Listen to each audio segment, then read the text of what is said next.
The spirit of volunteerism. It is what we call willing service without the expectation of payment.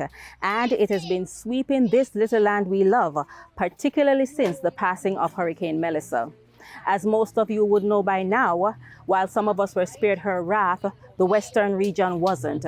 And it is in this that we're seeing the haves rally to the sides of the have-nots. And it is beautiful to watch.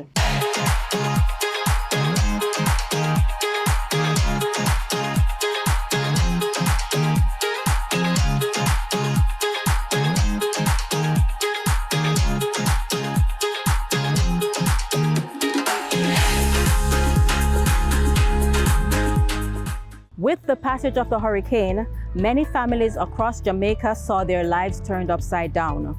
Homes were destroyed, communities uprooted, and many lost everything, from their clothing to the comfort of a place to sleep.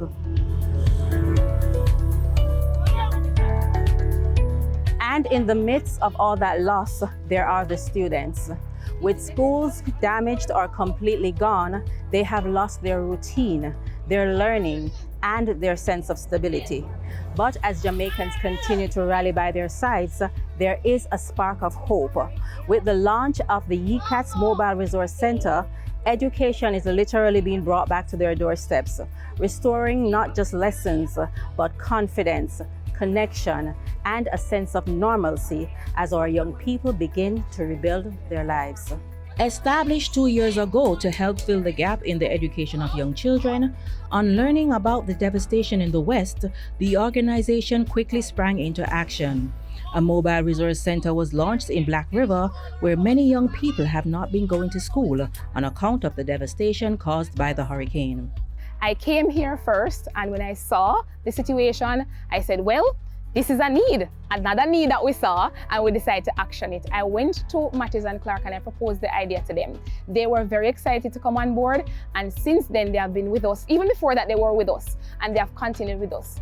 So when we came into the community and saw that need, we said, all right, how can we get a unit here and to be able to address the need, because these kids, Black River Primary and the other schools, are all severely damaged and they won't be going to school for a very long time. That would be a lot of learning loss. And of course, being a nonprofit, they rely on volunteers.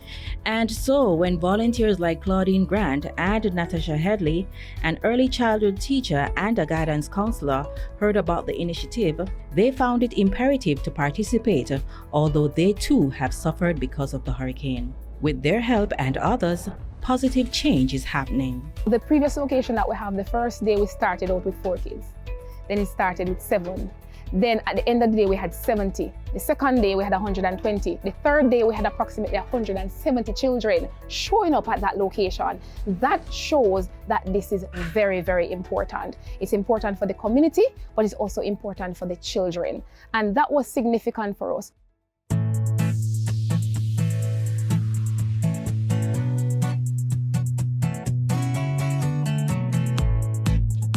Another group not readily considered whenever there is devastation like a Category 5 hurricane are our wildlife creatures. Thankfully, conservation biologist Damian White and his team rushed to their aid immediately after the hurricane passed.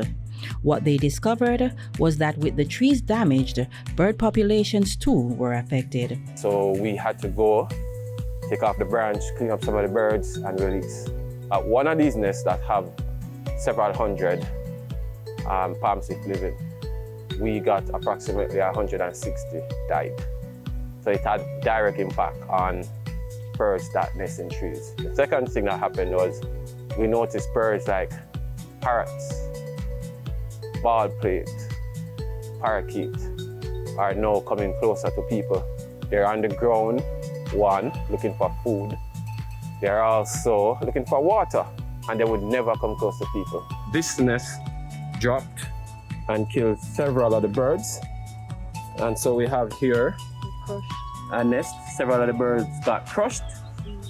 So we are taking them out.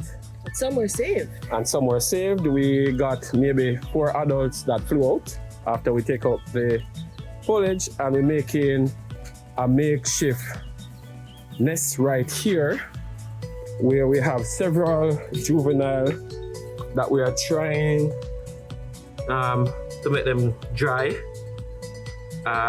We don't know if the parents will make it. So one of the options that we have is carry them to the zoo. And of course, other wildlife like the crocodiles felt the wrath of Melissa and became misplaced. But this conservation biologist believes that while helping is certainly good, documentation needs to take place to properly ascertain future damage and loss. Documenting this will help us to plan for when other hurricanes come, because as I said, with climate change, we can get bigger, badder storms. And if we document some of this information, it will help some of our stakeholders make improvement plans. Of course, when a hurricane hits, the loss is never just material. Physical and psychological harm also takes place, which is why it is important for our healthcare providers to aid in the process. In this regard, we see Serve It Forward, a network of medical professionals and volunteers working together to help communities in need. This group is providing medical services to community members and handing out care packages as well as building materials. The first pillar of our project is medical care and support. So we do home visits, and we set up centers like these where we treat individuals. Individuals come, they have a prescription that needs to be filled, we fill those prescriptions. If there are things that they need to see the doctor about in the form of consultation, we get that done as well.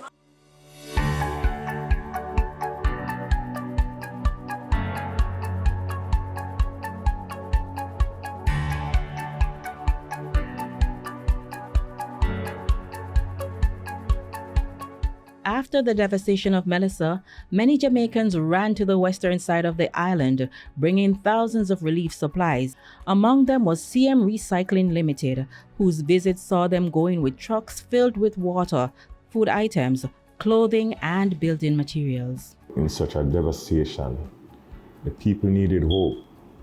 And once they have hope, once they know that someone is there for them, then there's hope of them rebuilding, getting their life back together.